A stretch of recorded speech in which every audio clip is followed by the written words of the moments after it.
Hello everyone, welcome to star zoology concept. जैसा कि आप सभी को पता है, हमारी सीरीज़ चलती आ रही थी, इम्यूनोलॉजी की फिनिश हो चुकी है, जो कि फिर हमने देखा था इम्यूनोलॉजी से ही related MSc entrance examination Rajasthan university immunology section से रिलेटेड देखे थे क्वेश्चंस, जो कि पिछले सालों में पूछे जा चुके थे। वो भी हमने फिनिश की, वो सीरीज़ भी। अब आज से हम न्यू सीरीज़ के बारे में हम चर्चा करेंगे और पढ़ेंगे। तो न्यू सीरीज़ का नाम हमने रखा है बायोटेक्नोलॉजी से रिलेटेड जितने भी टॉपिक्स हैं इम्पोर्टेंट, उनके बारे में हम चर्चा करेंगे। तो सबसे पहले आज हम देखेंगे इंट्रोडक्शन, मतलब कि हिस्ट्री। अब देखो, आपको ये चीज़ पता होगी कि जो भी आप टॉपिक पढ़े, कोई भी, है ना, कोई सी सब्जेक्ट का कोई भी टॉपिक पढ़े, उससे पहले आपको उस टॉपिक की हिस्ट्री मालूम होना ज़रूरी है। उस टॉपिक का जो टॉपिक का नाम है, उस नाम के बारे में पता होना चाहिए कि ये एक्चुअल में ये नाम का अर्थ क्या होता है, ठीक है। फिर उसकी हिस्ट्री का पता होना चाहिए कि इसकी पास्ट में इसमें कौन कौन सी डिस्कवरीज हुई हैं, किसने की हैं, ठीक है, क्योंकि यहाँ से भी मल्टीपल चॉइस क्वेश्चंस में पूछा जाता है, एंट्रेंस एग्जामिनेशंस में, कम्पिटिटिव एग्जामिनेशन में, ठीक है। तो ये पता होना आपको बहुत ही ज़रूरी है। तो देखिए, ज़्यादा टाइम वेस्ट नहीं करेंगे क्योंकि आपका भी टाइम बहुत अनमोल है, मेरा भी टाइम बहुत अनमोल है। तो don't waste time, let's start our new series. First chapter, first introduction, biotechnology. Biotechnology majorly क्या है?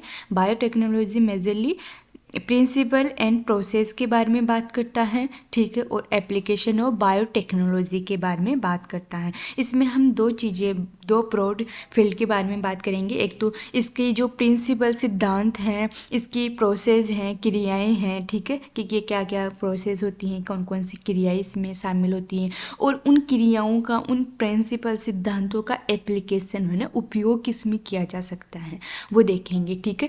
तो देखिए, जो प्रिंसिपल और प्रोसेस हैं, सिद्धांत और जो क्रियात्मक हैं, ये इसमें कौन कौन से आते हैं? इसमें आती हैं मतलब कि पार्ट कौन कौन से हैं इसके? तो इसमें होस्ट जरूरी है, होस्ट जरूरी है, एंजाइम्स जरूरी है, वेक्टर्स जरूरी हैं, स्टेप्स जरूरी है, टेक्निक्स जरूरी है, ठीक है। जबकि उपयोगिता, एप्लीकेशन किस किस में कर सकते हैं हम इसका, फील्ड कौन कौन से हैं? तो मेडिकल फील्ड में कर सकते हैं, एग्रीकल्चर फील्ड में कर सकते हैं, जीन थेरेपी में कर सकते हैं, और बायो रेमेडिएशन में कर सकते हैं। और भी बहुत सारे फील्ड हैं जिसमें हम इन बायोटेक्नोलॉजी, और वर्तमान के संदर्भ में biotechnology is a future of world, हम यूँ कह सकते हैं, क्योंकि बायोटेक्नोलॉजी में अपार क्षमताएँ हैं, तो हम फ्यूचर कह सकते हैं बायोटेक्नोलॉजी को, ठीक है। तो आगे स्लाइड में बढ़ते हैं। तो बायोटेक्नोलॉजी, बायोटेक्नोलॉजी के मतलब है बायोलॉजी। बायो का मतलब होता है बायोलॉजी, जीव जंतु, है ना, जीव जंतु, प्लांट्स, है ना, और टेक्नोलॉजी का मतलब होता है टेक्निक्स, है ना, टेक्निक्स, कौन कौन सी टेक्निक्स ऐसी हैं जिससे कि बायोलॉजिकल जो चीज़ें हैं उनको हम प्रोडक्ट में चेंज कर सकते हैं या प्रोडक्ट बना सकते हैं, उससे उससे क्या क्या हम चीज़ें गेन कर सकते हैं, है ना, दोनों का। तो बायोलॉजी माइक्रो ऑर्गेनिजम्स से संबंधित प्रोडक्ट को हम प्राप्त करते हैं, और ब्रॉड सेंस के अंदर बायोटेक्नोलॉजी का पहले के ज़माने में क्या था, ब्रेड मेक किया जाता था, मतलब कि ब्रेड मेकिंग में उपयोग करते थे बायोटेक्नोलॉजी का। हम पहले की बातों का कर रहे हैं ना, कि पहले क्या किस किस में कर सकते थे। तो पहले हम ब्रेड मेकिंग में करते थे इसका उपयोग बायोटेक्नोलॉजी का, वाइन मेकिंग में करते थे, है ना, एंटीबायोटिक्स फॉर्मेशन में करते थे, प्रतिरोधकता वाली जो चीज़ें थी उसको, है ना, फॉर्मेशन में करते थे, और वैक्सीन फॉर्मेशन में करते थे, टेस्ट ट्यूब बेबीज फॉर्मेशन में करते थे। लेकिन आज के ज़माना में जो है ना, वो बहुत ही जो है वो इसका उपयोग जो आरएनए डीएनए टेक्नोलॉजी है ना, आपने सुना होगा आरडीएनए टेक्नोलॉजी। आर का मतलब होता है रिकॉम्बिनेंट डीएनए टेक्नोलॉजी, मतलब कि एक जीव का जो हमें, देखो हम यूँ समझ सकते हैं कि दो स्पीसीज़ है ना, दो प्रजातियां हैं, ए और बी, है ना। ए प्रजाति का जो गुण है ए प्रजाति में, है ना, वो बहुत ही बेटर हैं, बहुत ही अच्छे हैं, और बी के अंदर बहुत कम अच्छे हैं, है ना, मतलब कि वो वीक है, कमज़ोर है। तो हम क्या करते हैं, बायोटेक्नोलॉजी बायोटेक्नोलॉजी में अभी के वर्तमान समय में जिसे हम रिकॉम्बिनेंट डीएनए टेक्नोलॉजी कह रहे हैं, आरडीएनए टेक्नोलॉजी कहते हैं, आरडीटी कहते हैं, है ना, जेनेटिक इंजीनियरिंग कहते हैं, ठीक है। तो इसमें क्या करते हैं, अब वो ए में बहुत अच्छे है ना गुण है ना, तो उस ए के जीन जो है अच्छे वाले जीन उसको हम काट के, है ना, किसकी मदद से, बायोटेक्नोलॉजी की मदद से वहाँ से काट के एक जो ए स्पीसीज है उसमें से काट के वह डीएनए या वह जीन जो कि बहुत ही अच्छा है उसको हम किस में डाल सकते हैं, उसको हम बी जो स्पीसीज हैं, प्रजाति हैं, उसके डीएनए में जोड़ के हम अच्छे गुण प्राप्त कर सकते हैं। तो आज के दिन में ये जो है पॉसिबल है और ये बहुत ही विस्तार से हो रहा है। आपने भी सुना होगा कि जो बीटी कॉटन हो गई, है ना, ब्रिंजल्स हो गए, टमाटर हो गए, है ना, चावल हो गए, ना, गोल्डन राइस के बारे में सुना होगा आपने। तो ये सारे के सारे किसकी परिणाम है, ये सारे के सारे बायोटेक्नोलॉजी के परिणाम है। और बायोटेक्नोलॉजी में भी कौन से में, DNA, rDNA technology, recombinant DNA technology, जिसे ही हम जेनेटिक इंजीनियरिंग कहते हैं, ठीक है। तो ये हो गया एक, हम बोल सकते हैं अर्थ आपको ब्रॉड सेंस के अंदर आपके माइंड में बोल सकते हैं हम। आगे की बात करते हैं तो हम देखते हैं ये जो बायोटेक्नोलॉजी है उसका अर्थ जो है वो बहुत ही जनरल टर्म में करते हैं, ब्रॉड सेंस में करते हैं, मतलब कि बहुत सारे फील्ड इसमें बायोटेक्नोलॉजी के अंदर आ जाते हैं, शामिल हो जाते हैं। लेकिन जो जेनेटिक इंजीनियरिंग है वो क्या है, स्पेशलाइज्ड टर्म है, विशेष, मतलब कि एक विशेष टॉपिक के अंदर ही हम जेनेटिक इंजीनियरिंग की बात करते हैं, ब्रॉड सेंस में बात नहीं करते हैं, ये नैरो सेंस है। जबकि बायोटेक्नोलॉजी ब्रॉड सेंस में बात करते हैं, जनरल है, ठीक है। और ये जेनेटिक इंजीनियरिंग स्पेशलाइज्ड टर्म है, नैरो सेंस है इसका, है ना, ब्रॉड सेंस नहीं है। कोई एक विशेष सब्जेक्ट या टॉपिक में ही इसका हम इस्तेमाल करते हैं जेनेटिक इंजीनियरिंग का। और मेजरली डीएनए से रिलेटेड जो भी चीज़ें होती हैं वो इसमें करते हैं, ठीक है। तो अब बात करते हैं, थोड़ी सी हिस्ट्री की बात कर लेते हैं, जैसे कि फादर ऑफ बायोटेक्नोलॉजी, बायोटेक्नोलॉजी के पिता किसे कहते हैं, तो कैरोली इरेके इसके क्या है, फादर ऑफ बायोटेक्नोलॉजी कहलाते हैं। इसे आप याद रखना है जरूर। फादर ऑफ जेनेटिक इंजीनियरिंग किसे कहते हैं, तो ये पॉल बर्ग हैं। तो पॉल बर्ग कौन है, फादर ऑफ जेनेटिक इंजीनियरिंग के हैं, है ना। और जेनेटिक इंजीनियरिंग को ही हम आरडीएनए टेक्नोलॉजी कहते हैं, रिकॉम्बिनेंट डीएनए टेक्नोलॉजी, या फिर शॉर्ट फॉर्म में आरडीटी कहते हैं, रिकॉम्बिनेंट डीएनए टेक्नोलॉजी, ठीक है। और इसमें क्या है, फर्स्ट जो आरडीएनए वाज प्रिपेयर्ड, पहला जो आरडीएनए है, रिकॉम्बिनेंट डीएनए है, वो किसके द्वारा प्रिपेयर्ड किया गया, किसके द्वारा बनाया गया, तो वो बनाया गया पॉल बर्ग, ठीक है। और किसकी मदद से, जेनेटिक इंजीनियरिंग की मदद से, इसीलिए इसको father of genetic engineering also कहते हैं। आगे की तरफ बढ़ते हैं तो पॉल बर्ग ने क्या किया था, पॉल बर्ग ने किया था एक जो SV40 वायरस है जिसे हम सिमियन वायरस कहते हैं उसका डीएनए, और एक एक्स लेम्डा फेज है ना, इसका जो है, इसको, ये दो जो हैं स्पीसीज लिया इसने। जो सियामिन वायरस है वहाँ से तो इसने क्या लिया, डीएनए लिया, और जो एक्स जो लेम्डा फेज है उसको इसने क्या बनाया, वेक्टर बनाया। अब जो डीएनए है इस जो SV40 का उसका डीएनए वेक्टर में डाल दिया और इससे क्या बना लिया, आरडीएनए, जिसकी फर्स्ट आरडीएनए कहलाता है, राइट। आगे बढ़ते हैं। अब 1972 के अंदर एक दो वैज्ञानिक और आए, हर्बर्ट बॉयर और कोहने, है ना, स्टैनले कोहने 1972 में आए। और इन्होंने क्या किया, prepared rDNA and also clone it into host, मतलब कि जो पॉल बर्ग है इन्होंने तो ओनली आरडीएनए ही बनाया था, लेकिन हर्बर्ट बॉयर और कोहने ने क्या बनाया, आरडीएनए तो बनाया ही, साथ में इसको क्लोन भी किया, इसकी प्रतिलिपियां भी बनाई होस्ट के अंदर। तो इन्होंने ये काम किया 1972 के अंदर। तो ये चीज़ भी आपको याद रखनी है। आगे बढ़ते हैं, रिक्वायरमेंट्स क्या क्या, मतलब कि एक बायोटेक्नोलॉजी हम पढ़ रहे हैं विषय, इसके अंदर किस किस की ज़रूरत पड़ती है, किस किस की आवश्यकता, रिक्वायरमेंट्स पड़ती हैं, है ना, कौन कौन सी ऐसी चीज़ें हैं जो कि होना ही होना बहुत ही ज़रूरी है, इनके बिना काम नहीं चलेगा अगर बायोटेक्नोलॉजी आप जो है विषय में काम कर रहे हैं तो। ठीक है। तो फर्स्ट इसमें एंजाइम्स बहुत ज़्यादा ज़रूरी है, एंजाइम्स के बिना आप कुछ नहीं कर सकते हैं बायोटेक्नोलॉजी के अंदर।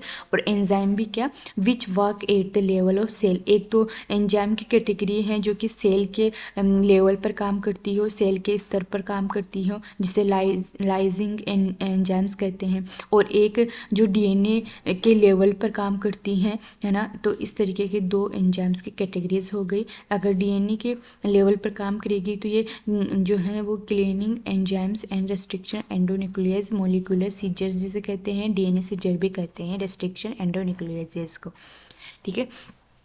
तो ये लेवल ऑफ डीएनए के ऊपर काम करती हैं ये एंजाइम्स। तो एंजाइम्स बहुत ज़रूरी हैं, फर्स्ट हो गया। सेकंड, वेक्टर्स होना बहुत ज़रूरी है, वेक्टर के बिना काम नहीं चलेगा। क्योंकि अगर आप एक स्पीसीज से डीएनए निकाल भी लोगे तो किस में डालोगे, उसको डालने के लिए कोई वेक्टर होना ज़रूरी है जिसमें हम क्लोन कर सकें उसको। तो वेक्टर होना बहुत ज़रूरी है। तो वेक्टर क्यों ज़रूरी है, एक तो क्लोनिंग वेक्टर्स होते हैं, दो तरीके के वेक्टर्स होते हैं। एक तो क्लोनिंग वेक्टर्स की ज़रूरत होती है जिसमें हम किसी भी स्पीसीज के डीएनए जीन को क्या कर सकते हैं, क्लोन कर सकते हैं, मल्टीपल जो हैं कॉलोनीज बना सकते हैं। और एक एक्सप्रेशन वेक्टर्स होना ज़रूरी है जिसमें कि हम एक्सप्रेस करके हम देख सकते हैं कि उसका जो प्रोडक्ट होगा वो कैसा प्राप्त होगा। तो ये दोनों ही वेक्टर ज़रूरी हैं। तो वेक्टर्स में सेकंड हो गया पॉइंट बहुत ज़रूरी है अगर बायोटेक्नोलॉजी की बात करते हैं। तो थर्ड, होस्ट ज़रूरी है। किसमें, अब वेक्टर में तो हमने क्लोन कर लिया, लेकिन अब क्लोन करके जो है वो अब किस में डालेंगे, होस्ट में, जिसमें कि हमें ज़रूरत है कि इसमें हम डाल के इसका प्रोडक्टिविटी बढ़ा सके। तो होस्ट उसके लिए ज़रूरी है। में भी प्रोकैरियोट हो सकता है ये, और यूकैरियोटिक हो सकता है। प्रोकैरियोट की बात करें तो ये बैक्टीरिया होगा, यूकैरियोटिक की बात करें अगर होस्ट की तो फंजाई हो सकता है, प्लांट्स हो सकता है और एनिमल्स हो सकता है। अब फोर्थ की बात करें अगर रिक्वायरमेंट के अंदर, तो जीन ट्रांसफ़र एपरेटस की ज़रूरत होती हैं, जो कि कौन कौन से होते हैं, जो हैं डाइवेलेंट कैटायंस हो सकते हैं बैक्टीरिया के अंदर, माइक्रो इंजेक्शंस के द्वारा हम डाल सकते हैं एनिमल के अंदर, और जीन गन के द्वारा डाल सकते हैं हम प्लांट सेल के अंदर, ठीक है। तो ये टेक्निक्स हो गई, अपैरेटस हो गई, जिससे कि हम जीन को क्या कर सकते हैं, ट्रांसफ़र करते हैं एक होस्ट से दूसरे होस्ट में या एक एनिमल से दूसरे एनिमल में। अब टेक्निक्स, कुछ ज़रूरी टेक्निक्स हैं जो कि ज़रूरत होती हैं इसके अंदर। तो जीन ऑफ इंटरेस्ट को हम दो तरीके से हम कर सकते हैं। एक तो टेक्निक की ज़रूरत होती है, जेल इलेक्ट्रोफोरेसिस टेक्निक की ज़रूरत होती है, जिसमें कि हमें जीन को सेपरेट करना ज़रूरी होता है, ठीक है। एक एनिमल के डीएनए से जीन को सेपरेट करने के लिए जेल इलेक्ट्रोफोरेसिस ज़रूरी होती है, ठीक है। और एक होता है उस जो जीन हमने लिया है उसको मल्टीप्लाई करना, है ना, एम्पलीफाई करना, उसको बहुत सारी संख्या में बढ़ाना। तो उसके लिए पॉलीमरेज चेन रिएक्शन की ज़रूरत होती है, जिसे हम पीसीआर कहते हैं, पॉलीमरेज चेन रिएक्शन कहते हैं, है ना, जो कि एक ही मिनट के अंदर लाखों जो है कॉपियाँ जो है बना देती हैं। आगे जो है रिक्वायरमेंट होगी बायोरिएक्टर्स की, है ना। फॉर ये बायोरिएक्टर्स कब ज़रूरत होगा, जब बहुत ही लार्ज स्केल के अंदर हमें प्रोडक्ट की ज़रूरत हो, जैसे कि हमें जो है कुछ बैक्टीरिया की ज़रूरत होगी, है ना, जैसे कि बायो रिमेडिएशन वाला हो गया, है ना। तो इसमें क्या होगा, बीवरेज हो गई, है ना, और ब्रेड मेकिंग के अंदर, है ना। तो इस ऐसे जो काम होते हैं ना, उसमें हमें लार्ज स्केल पर क्या प्राप्त करना होता है, प्रोडक्ट प्राप्त करना होता है, उत्पाद बनाना होता है। तो उस समय बायोरिएक्टर्स की ज़रूरत होती है। और बायोरिएक्टर्स के अंदर दो तरीके का बायोरिएक्टर होता है, एक तो होता है स्टीयरर टैंक बायोरिएक्टर, एक होता है स्पराज्ड बायोरिएक्टर, ठीक है। फिर आगे ज़रूरत कौन सी होती है, डाउन स्ट्रीम प्रोसेसिंग की ज़रूरत होती है, जिसके अंदर पहले जो है आइसोलेशन करते हैं, जिसे एक्सट्रैक्शन करते हैं, फिर प्योरीफिकेशन करते हैं उसका, और फिर टेस्टिंग ऑन मॉडल ऑर्गेनिज्म। अब उसको टेस्ट किया जाता है जो भी हम ऑर्गेनिज्म में हम करना चाहते हैं उसमें, फिर उसको रिलीज़ कर देते हैं मार्केट में। इस तरीके से कोई भी टेबलेट, ड्रग या कोई भी जो प्रोडक्ट हैं वो मार्केट में इन तीन चीज़ों से होकर गुजरता है। अब स्टेप से बाय जेनेटिक इंजीनियरिंग है ना, आरडीटी, है ना, आरडीएनए टेक्नोलॉजी, इसमें कौन कौन सी ऐसे स्टेप्स हैं जो कि होना ज़रूरी है, और स्टेप बाय स्टेप मतलब सबसे पहले कौन सी स्टेप होगी, फिर कौन सी होगी, फिर कौन सी होगी, तब जाके हमें लास्ट में क्या मिलेगा, प्रोडक्ट मिलेगा। तो कौन कौन से स्टेप्स होती हैं इसमें, ये देखो इसमें होती हैं 9 स्टेप्स होती हैं टोटल। सबसे पहले किसी भी जो है वो जीन हमें प्राप्त करना होता है उसको आइसोलेशन ज़रूरी है, उसका क्या होना, आइसोलेशन ज़रूरी होता है। तो फर्स्ट स्टेप कौन सी होगी, आइसोलेशन ऑफ डिज़ायर्ड जीन, है ना, जीन ऑफ इंटरेस्ट और फॉरेन जीन को हमें प्राप्त करने के लिए उसको आइसोलेशन करना ज़रूरी होगा। सेकेंड स्टेप में हम करेंगे digestion of DNA with restriction endonuclease. Restriction endonuclease को हमने क्या बोला था अभी, मॉलिक्यूलर सीजर कहा था, डीएनए सीजर कहा था, ठीक है। तो ये डीएनए को किससे डाइजेस्ट करेंगे हम, रेस्ट्रिक्शन एंडोन्यूक्लियोज से डाइजेस्ट करेंगे, ठीक है। फिर थर्ड स्टेप हो गया separation of DNA fragment on agarose gel electrophoresis. ये अभी टेक्निक की हमने बात की थी पहले वाली स्लाइड में, वही है कि डीएनए का जो फ्रेगमेंट है उसको सेपरेट कैसे करेंगे, तो एगारोस जेल इलेक्ट्रोफोरेसिस के द्वारा करेंगे। फिर फोर्थ स्टेप कौन सी होगी, इस जो अब हमने प्राप्त कर लिया है डीन को सेपरेट भी कर लिया है ना, अशुद्धियों से सेपरेट कर लिया है, ओनली डीएनए है हमारे पास अब, तो उसको हम एम्पलीफाई कैसे करेंगे, तो पीसीआर के द्वारा हम एम्पलीफाई करेंगे। तो कौन से टेक्निक का यूज़ करेंगे, पीसीआर पॉलीमरेज चेन रिएक्शन का हम क्या करेंगे, यूज़ करेंगे। फिर बात करते हैं कि फिफ्थ स्टेप में हम करेंगे cloning of gene interest into vectors and formation of R DNA का फॉर्मेशन करेंगे हम, ठीक है।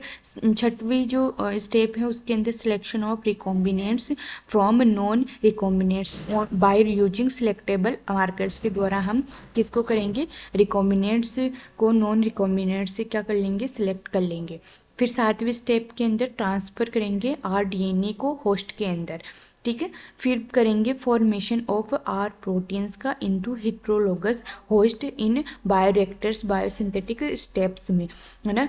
तो इसमें हम क्या कर लेंगे, हम कर लेंगे फॉर्मेशन कर लेंगे आर प्रोटीन्स का भी, और लास्ट में हम क्या करेंगे, एक्सट्रैक्शन करेंगे, प्योरीफिकेशन करेंगे रिकॉम्बिनेट प्रोटीन का, जो कि हमें डाउन स्टेज जो स्ट्रीमिंग प्रोसेसिंग है, अभी हमने पिछली स्लाइड में बात की थी, यहाँ से देखो लास्ट वाली प्रोसेस है डाउन स्ट्रीमिंग प्रोसेस, जिसके अंदर आइसोलेशन एक्सट्रैक्शन और प्योरीफिकेशन, और लास्ट में हम क्या करेंगे, मार्केट में रिलीज कर देंगे। तो वो वाली प्रोसेस जो 9th है वो हो जाएगी। तो इस तरीके से ये वाली स्टेप्स आप अगर आपको बोला जाए जेनेटिक इंजीनियरिंग के अंदर RDT रिकॉम्बिनेंट डीएनए टेक्नोलॉजी के अंदर, तो ये सारी स्टेप्स आपको लिखकर समझाना होगा, जो कि मैंने अभी आपको बताया है बोलकर। तो आप जो अगर समझ में ना आए, इंग्लिश में समझ में ना आए, तो मैं जो हिंदी में बात कर रही हूँ, समझा रही हूँ, उसको आप अपनी लैंग्वेज में लिख लें कॉपी के अंदर, ठीक है, और नोट बना लें।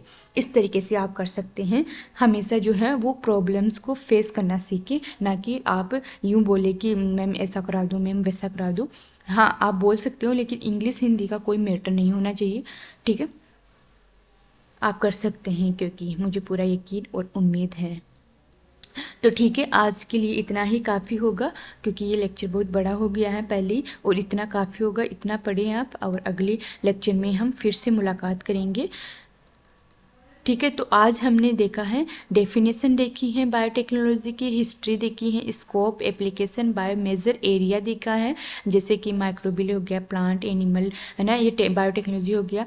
अब जो आगे की जो स्टेप्स हैं, स्टेप बाय स्टेप हम आगे की क्लासेस के अंदर कंप्लीट करेंगे।